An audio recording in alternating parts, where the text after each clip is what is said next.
Today we look at the question of success. Okay? The question is, who succeeds and why? Okay, so we've done a lot of research, and we've discovered that people who succeed for certain reasons. So there is a Columbia psychologist named Walter Mischel, and he devised a very famous experiment called the marshmallow test.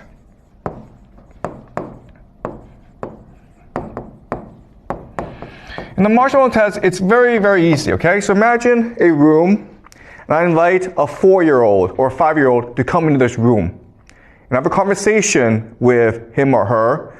I ask them, how's your mother? What do you like to do? And it's a very good conversation. Then suddenly I get up and say, I'm really sorry, but I need to go across the hallway for another meeting, but I'll be back, okay? So just wait for me. And here, I'll make you a deal. Here's a marshmallow. I'm going to put a marshmallow in front of you. And you can have it right now. But if I come back and the marshmallow is still there, I will give you 2 marshmallows. Okay? And then Walter Mischel, he goes away. And he goes behind the room. And through a see-through mirror, he's able to see the students as they struggle to contain themselves. Because obviously they want 2 marshmallows. And there are some students who can, in fact, resist the temptation to eat the first marshmallow and then get a second marshmallow. But then there are others who cannot. And Walter Mischel will spend 50 years just tracking them, okay? And what he discovers is this. The students who resist the temptation, who get the second marshmallow, they are much more likely to do better in school. They have higher test scores. They have better careers. Their careers are more stable. They get promoted in their careers. They're much more able to find a stable relationship. They avoid jail. They avoid drugs. They avoid alcohol. They're more lean. They're more fit. They live longer. Better teeth. And those who cannot resist and eat the first marshmallow right away, they have the opposite effect, okay? And so the idea is that for Walter Mischel, success means delayed gratification. And all this means is that people who succeed are capable of long-term planning. To succeed today, I will make sacrifices necessary, okay? So if my friends are playing outside and I need to do my homework, well, I'm going to stay home and do my homework. Okay, so long-term planning, what he calls delayed gratification. Or a much more simple way of saying this is the idea of self-control, right? Or the idea of emotional regulation. You're able to keep your emotions in check. If you're angry, you're able to calm yourself down. Okay, and so we know about this, and that's why in school we focus on the idea of emotional regulation, teaching you how to better control your emotions, how to do long-term planning. Okay? So that's one theory of success. Another theory of success comes to us from another psychologist named Carol Dweck, and she's at Stanford. And she wrote a book called Mindset. Okay? And what she tells us is that those who succeed in life have a growth mindset. And those who fail in life have a fixed mindset. Okay? And it's not hard, okay? The idea is resilience. Those who have a growth mindset, if they fall or they fail, they say to themselves, this is an opportunity for me to learn. So I'm going to think about what I did wrong. Next time, I'll do better. And a fixed mindset are people who cannot accept the idea of failure, who think that it's because they're not capable of improving, and therefore they give up. Okay? So those with a growth mindset, if they fail, they try harder. Those with a fixed mindset, if they fail, they just give up. And so the idea of resilience, okay? Pretty simple, right? And the third idea of success comes to us from K. Anders Ericsson, who is a Swedish psychologist. And she wants to know why certain people are able to succeed as musicians or athletes. And he creates the idea of deliberate practice.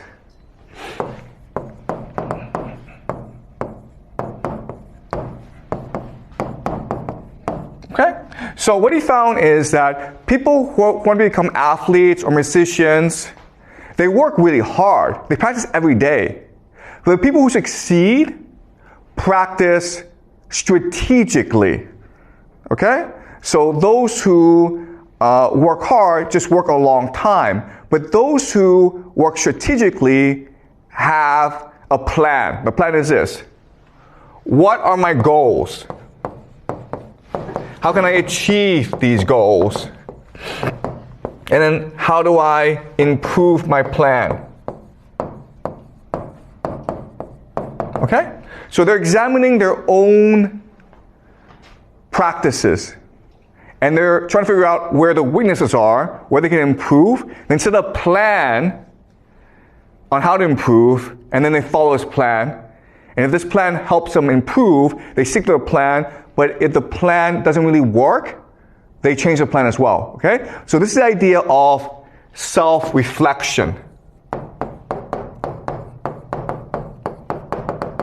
Or self-assessment. Constantly thinking about how you are as a student and figure out how to improve your own learning strategies. And what K. Anders Ericsson discovered is that if you do this, you'll succeed at anything. And this is true, okay? And the reason why we know it's true is there are two American psychologists named Dunning and Kruger. There's something, the Dunning-Kruger effect. And so what they did was this. They ran an experiment. They had 500 students in their psychology class, first year university. They made every student take an IQ test. And then after they took the IQ test, they asked each student, how do you think you did on the IQ test? Do you place in the top 5% or the bottom 5%?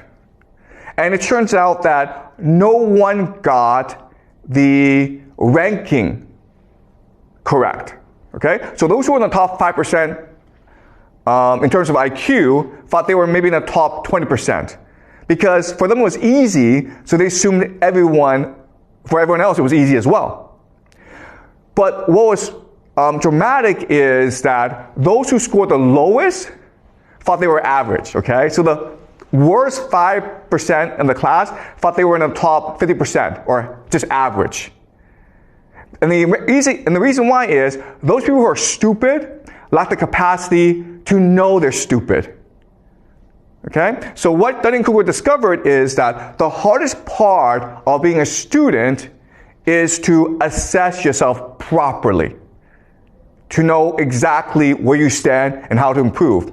Those who are stupid are often the most confident in the world. That's what's called the Dunning-Kruger effect. And this helps us explain why the world is why it is. Because often the people in power are stupid. They don't know they're stupid. They're overconfident. And they do stupid things like Donald Trump. Okay? All right? All right, so now we have these three theories, right? We have self-control. We have resilience. And we have self-assessment.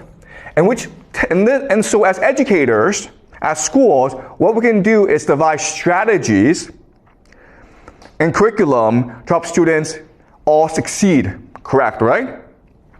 The problem is that when we actually try this, it doesn't work. Okay?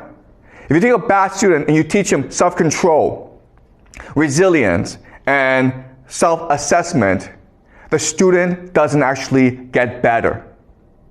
The reason why is, okay, and this is a very important idea for you guys to remember, is that correlation does not equal causation. Okay? You guys need to remember this. Just because things are correlated does not mean they cause each other. So I'll give you an example. We know that successful people, they get up early in the morning. Okay? They get up at 4 o'clock in the morning. But just because you get up at 4 o'clock in the morning does not mean you succeed. Okay? Just because you work hard, just because you're resilient, just because you have growth mindset does not mean you'll succeed. But if you're successful, you will get up early in the morning because you are more motivated. If you are successful in life, you will have more self-control. You will have more resilience. You'll be more humble. Okay, does that make sense? So if you're rich, guess what happens? You become successful. And therefore, you will have growth mindset, self-control, deliberate practice. Okay, does that make sense? But just because you have growth mindset, deliberate practice, and resilience does not mean you'll succeed. Okay? So the question for us is, why does this happen? And ultimately, who succeeds? Okay, so we know for a fact that rich people are much more likely to succeed than poor people. And in fact, what we know from macroeconomic studies is that school doesn't really matter. It doesn't matter how well you do in school. If your parents are rich, you'll be successful in life. If your parents are poor, you will not be successful in life. Okay? So what's the difference? Okay, so now let's look at parenting strategies between rich and poor. Okay? So there are lots of differences, but let's focus on 3 major differences. The first major difference is that rich parents speak to their kids more than poor parents. Okay? High vocabulary, low vocabulary. When rich parents speak to the kids, rich parents will use higher vocabulary, longer sentences. Poor parents will just be no, yes, go away. Okay? Another major difference is in attitude. Okay? So rich parents use a friendly attitude, and poor parents use an authoritarian or command attitude. So for example, if you are a rich kid and you go and touch a stove, okay, and you burn your hand, the rich parent will say, listen, you made a mistake, don't worry about it. Let me explain to you why touching a fire is bad for you. Because you'll burn yourself, and you might have to go to a doctor, and we will feel pain if you hurt yourself, okay? So the rich parent will spend a lot of time explaining to the child why this is wrong and how not to do it again. The poor parent is like, don't you ever do that again or I'll beat the crap out of you. Okay? Don't do that. Pretty simple, okay? But as you can understand, the rich kid will understand that the world is safe and that he is respected in this world. Okay? Whereas the poor child will think that the world is scary and he or she must be afraid of adults. And this carries on into school, right? Because as a rich kid, you go into school and you think that, oh, my teacher is my friend. So you smile at the teacher and you hug the teacher and the teacher smiles back and now you're friends, right? But if you're a poor kid and you see the teacher, you're afraid to look at the teacher. You don't smile. You are stressed, okay? And the teacher thinks that you might be a problem child. So the problem with this is that, yes, being an authoritarian parent, it is effective, but it creates stress in the family. Okay? It makes the child feel unsafe. And this leads to the third major difference between rich parents and poor parents. Rich parents offer stability. Okay? Poor parents can only offer volatility. This is a very simple idea. Rich parents have money so they can afford to keep promises. So I'm a rich parent, I say to my child, okay, next week we'll go to Thailand for vacation. Guess what? Next week you guys go to Thailand for vacation. But if you're a poor parent, money is always an issue. So it's hard for you to keep promises, right? So it's like, next week we'll go to McDonald's for lunch. But your paycheck is not enough, so you're like, sorry, we can't go anymore. Okay? And now, because of these different parenting styles, we understand why rich kids behave different from poor kids, right? So let's look at the idea of self-control. Right? Self-control. What is the marshmallow test? Marshmallow test is not a test of self-control. It's a test of your trust in others, right? If you believe that the teacher who goes outside, if you believe that he or she comes back and will keep his or her promise, then you will not eat that marshmallow. But if you think that this teacher is lying to me, then you're not going to eat that marshmallow. Then you will eat that marshmallow, right? So it's not really about self-control. It's about your belief and trust in authority figures, right? So if you're rich, you have stability. But if you're poor, you don't have stability. So you're actually better off eating that marshmallow rather than waiting for that second marshmallow. Because guess what? Most of the time, you will not get that second marshmallow. Okay, do you understand? So it's not that poor kids are stupid. Poor kids are rational, and they're responding to the circumstances that they live in. Okay? And resilience, right? Well, the idea of resilience is that you believe that the world will help you. Right? So if you're rich and you believe that everyone helps you, you can be resilient. Because if you fail, someone will help you get up. If you're poor, if you fail, that probably tells you shouldn't be doing this. Okay? You probably won't succeed doing this.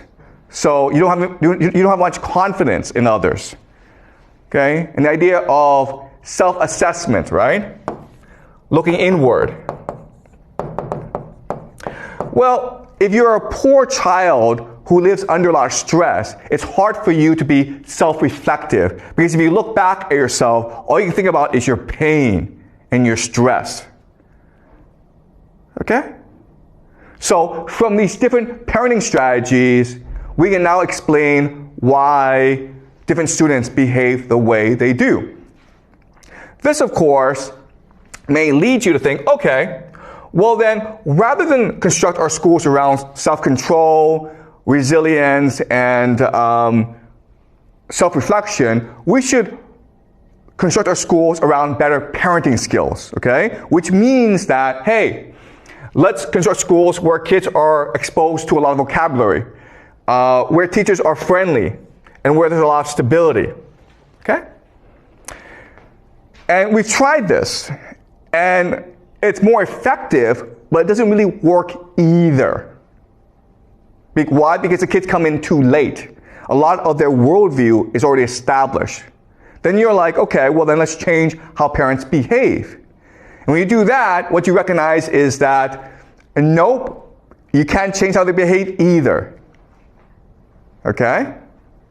So no matter what you do, you end up with massive differences between the poor and the rich. The rich stay rich, and the poor stay poor. Okay, so now the question for us is, why is this the case? Okay? And it's the case because society is a hierarchy.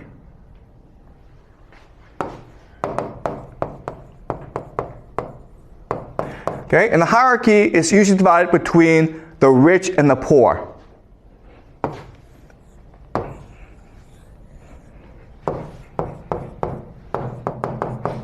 Okay? And these two worlds are night and day. They're very, very different. As a poor person, if you want to survive, you have to obey authority.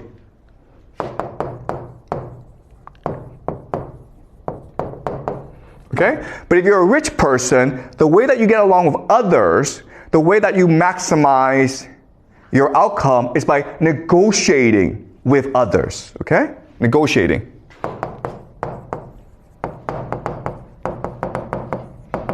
Okay? So negotiating can also mean debate, right? So who should be the boss? Well, let's have a debate and present different evidence as to figure out who should be the boss. Okay? So negotiation means debate and argument. So this helps us understand why different parents parent their child differently. If you're a poor parent, your responsibility is to make sure that your child knows how to obey authority. Okay? That's why you command your child.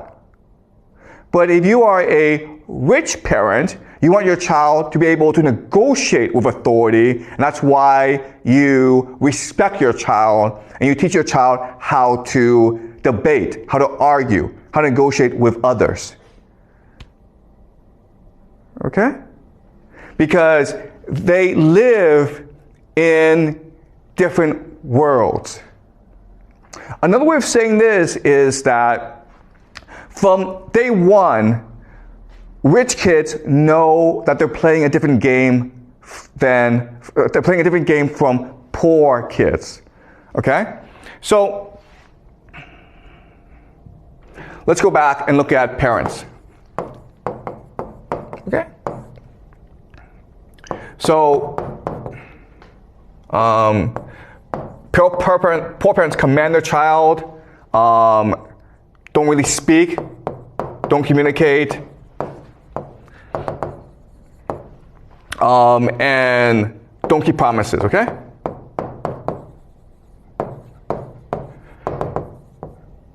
All right, so poor parents do these three things. And we know that if they do these three things, the outcome won't be so good, okay? And the reason why they do this is that they're not playing a game to improve their kids' outcome. They're playing a game to get along with other parents. Okay? Okay, colleagues, family, okay, authority. Okay, so another saying this is this: police, boss, okay, family, okay? All right, so as a parent, you're trying to figure out how to negotiate with the police, with your boss, and with your family. So if you're a poor person, and the police knows you're a poor person, the police is going to bully you. And if you fight back, the police will probably put you in jail. Okay? So it's very important that you accept authority. You don't challenge authority, because if you do, you're probably get into trouble. Your boss, right? If you're a poor person, your boss will just command you about. And so it's very important that your child knows how to take orders. Rather than ask questions, rather than debate, your child must learn how to just follow orders, or at least keep his mouth shut, okay? And then family is about maintaining good relations with those who can most support you. And that often means the same values.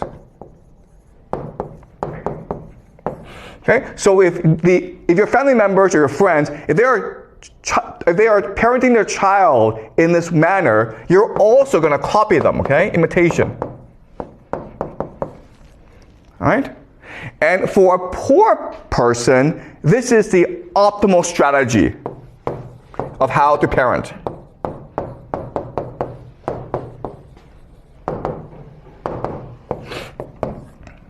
Okay? Does that make sense, guys?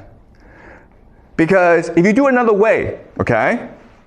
If you choose to be a friend to your child, if you choose to communicate, if you choose to keep your promises, then your friends and your family will think that you're doing something wrong. You understand?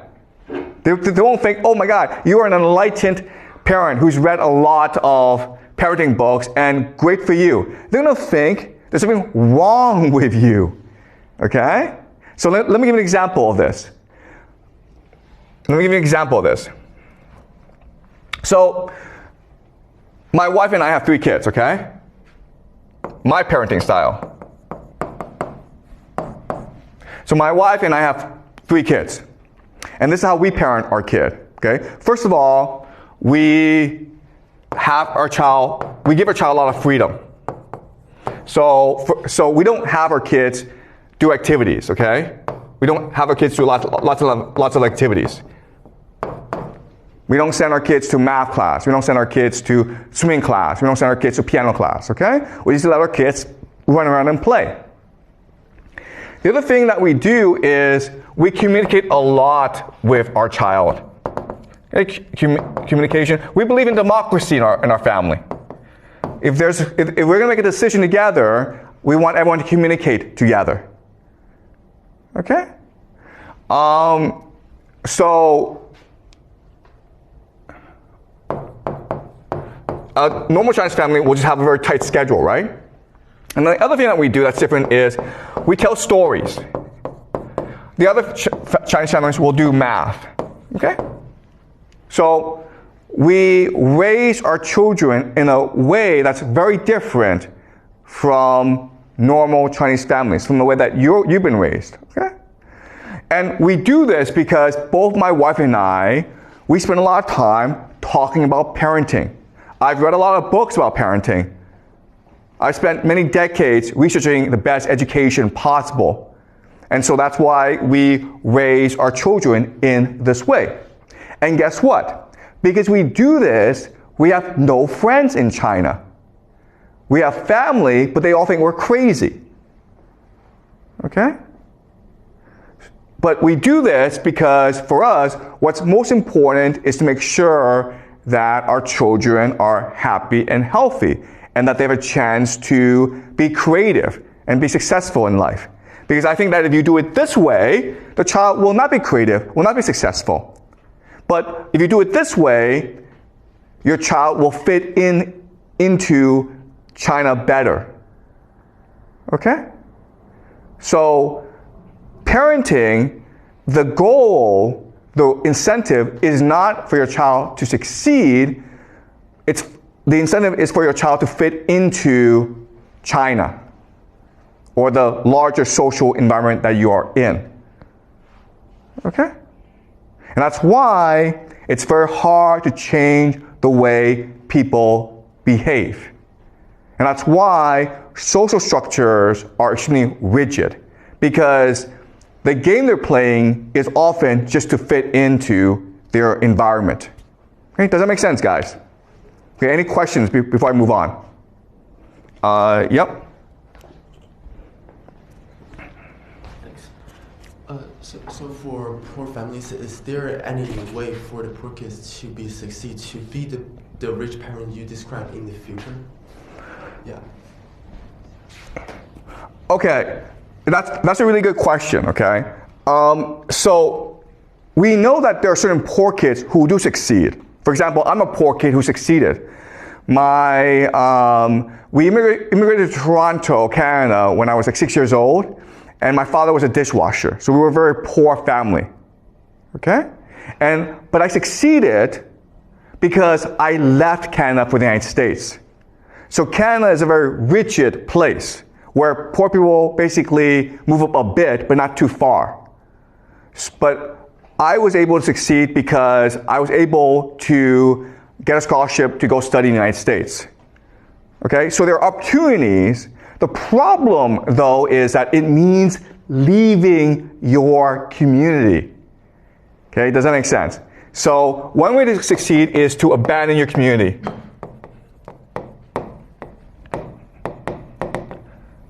Okay, but that's high risk.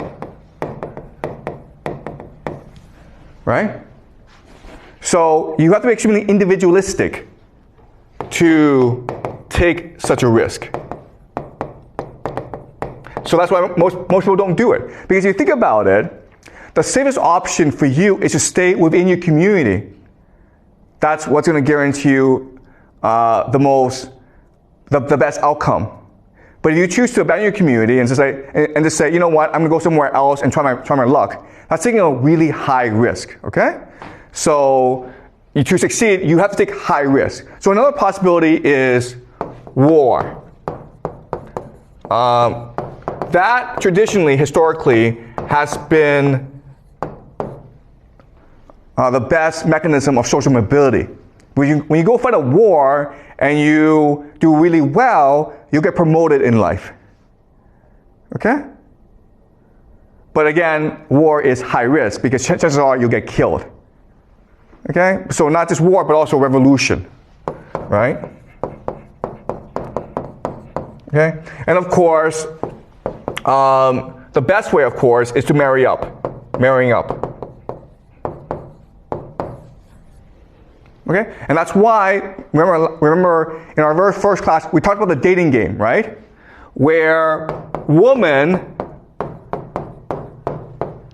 only want 5 and 4. Okay? The reason why is that 5 and 4 are high status and 3, 2, 1 are low status. So if you're a woman, you don't want to marry into a low status family because your children will be screwed over.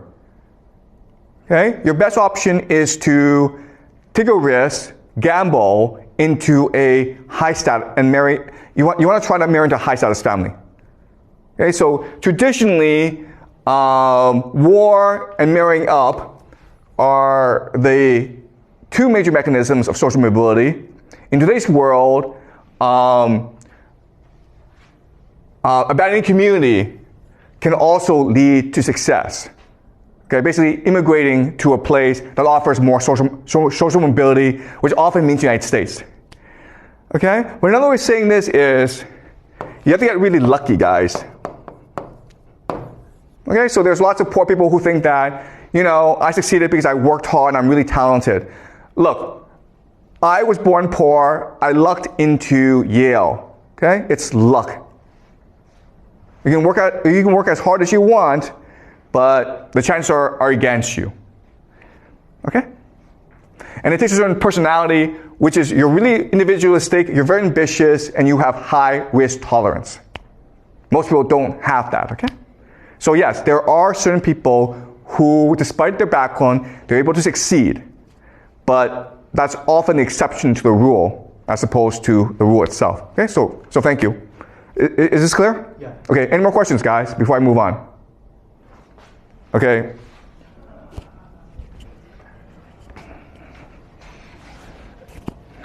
Can be luck counted as a kind of ability, or is just coincidence? Okay, that's a really good question. Yeah, okay. Yep. So, you're absolutely right, okay? So, luck is a form of strategy. Okay? Strategy. And all this is saying is that you are trying to position yourself in a place that allows you to get lucky. Okay? So I left Canada and I went to the United States because I knew that in Canada, it doesn't matter how hard you work, no one cares. But in the United States, if you work really hard, then you might get lucky and you might meet someone who's like, wow, you're a really hard worker, I want to promote you. Okay? So you're right in that, yes, you can strategize and increase your luck, but it's still luck.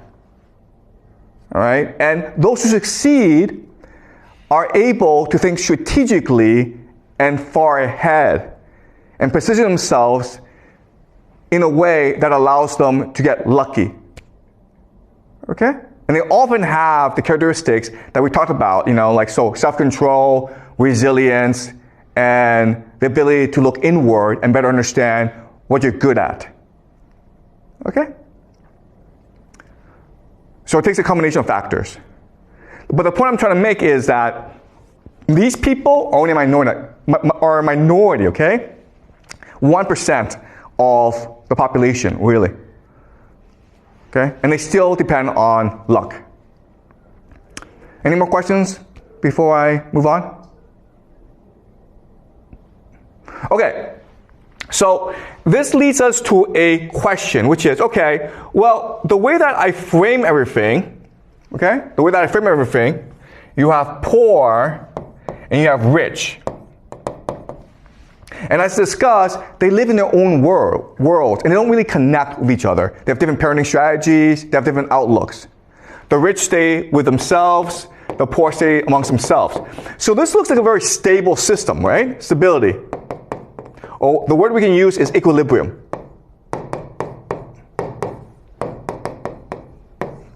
Now the question then is, why do societies collapse? Why are there revolutions? Why are there social changes? This looks like a system of equilibrium where, because of parenting, people know their place and people know how to best strategize about maintaining their place. So why is there social change? And the reason why is that this system has problems and it's stable, but the main problem is this system, okay? It's the rich that's problematic. And the reason why is that the rich are taught from day one to negotiate a better outcome. Okay, so another way of saying this is that the poor is like minimum outcome. Okay? The rich want the maximum outcome. The poor are like, you know what, if I'm alive, if I have a decent job, I'm okay. But the rich are like, no, I need to be the top dog. I need to improve my lot in society. Otherwise, what's the point of my life? Okay? So they have high expectations, okay? High expectations, low expectations. Okay? And this is a problem because power, it's a zero-sum game. Okay? Hierarchy is a zero-sum game. So only a few people can be at the top. So eventually you get into a situation where there are too many rich people and not enough powerful positions. And this is what's called elite overproduction.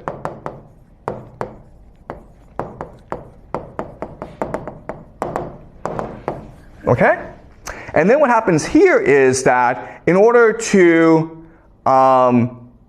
get power, certain factions of the rich will align with certain factions of the poor against the powers that be.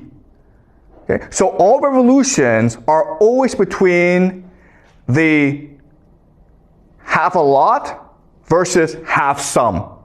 It's never between rich and poor. It's always between half a lot and half some.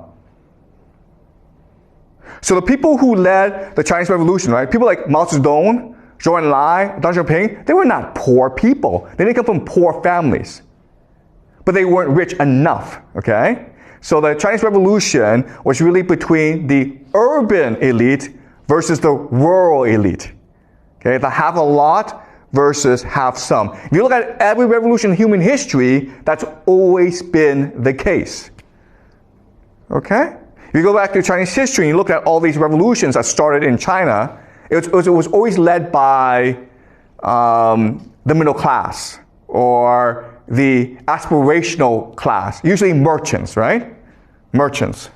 Because they were discriminated heavily in society, but they had money. And they wanted to transform their money into power. And so when times were bad, when people were looking for change, they took the initiative and led people into revolution. Okay? Okay, does it make sense, guys? All right, any questions?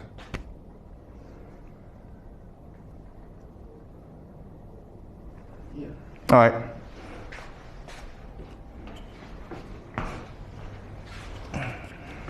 So you said the revolution was initially like within those rich people. So how could they lead the poor people to follow them to start the revolution? Because revolution need a huge amount of people, like the public face to to initiate. Okay. Okay, great question. Okay, so revolutions are almost the same. So over time, because of the structure, because of the inequality between rich and poor, certain problems arise, okay? So, and these problems are extremely common. The first problem, okay, problems. The first problem is indebtedness.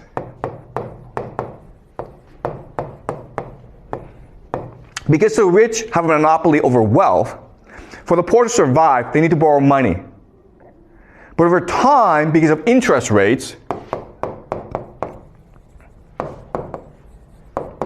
the poor find themselves in slavery. Okay? Because if you can't afford to pay back the bank or the rich person, then your body is collateral, okay? So you become a slave, but not only do you become a slave, but your children become slaves as well. So slavery becomes a very common problem. And then the third issue, of course, is landlessness. Okay? So these are the three most common problems that ultimately become the seeds of revolution. The poor get into debt, and so they lose their land, and their children become slaves. Their children's children become slaves as well. Okay, because of interest rates, it's impossible for you to pay back that debt.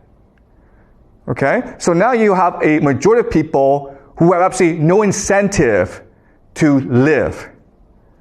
So what happens now is that a elite, okay,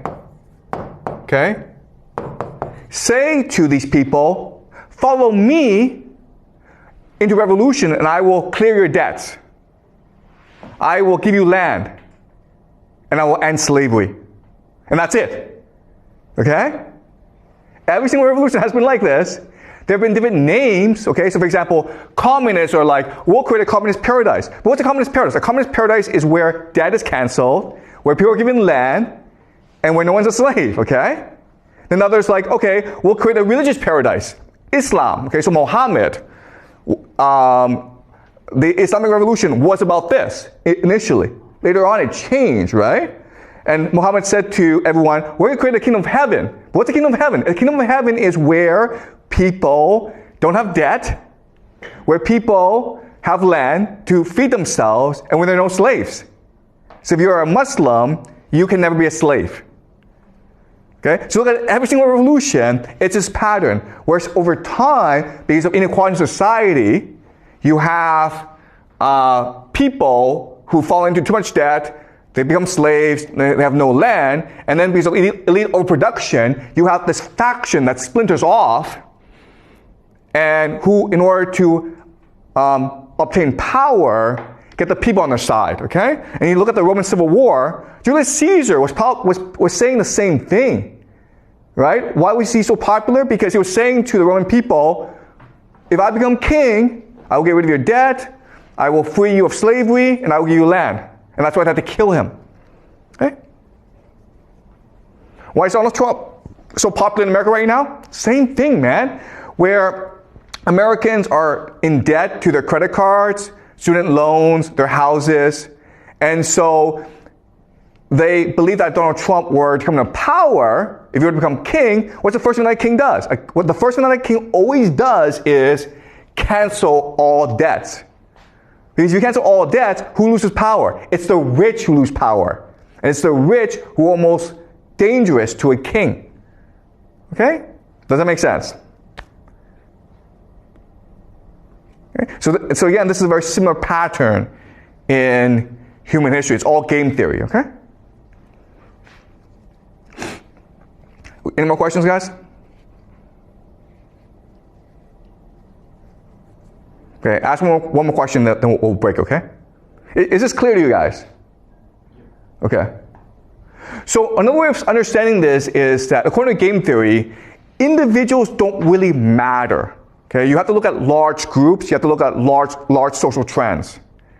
Okay, you cannot really change the outcome for certain groups of people like poor kids unless you look at the overall structure in which they live. Okay. One more question, guys, then we'll break for the day.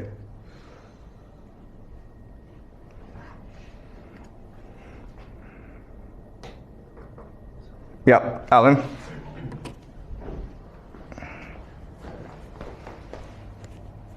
So, like, is that the society or like just the elite that really rule the country, who really have the power, have the motivations to maintain the society, that a certain degree of social mobility is allowed, but not all of them, but not really a big social mobility, so that firstly they can maintain their power, but second, like they give the lower class people a hope to get into the rich class, but not using like revolutions or other things that will like turn the society into collapse.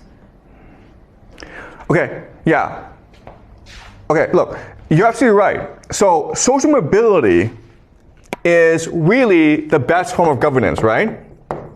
As long as you enable people with talent and ability and ambition to climb up, they'll be happy. And your society will be very stable. But not only will it be very stable, it will be very prosperous, very creative. And it doesn't matter what system you have, okay?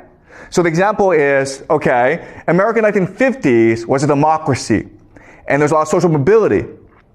And so people worked really hard, and America became very wealthy. But guess what? In China, 1950s, China was not a democracy. It was a communist system.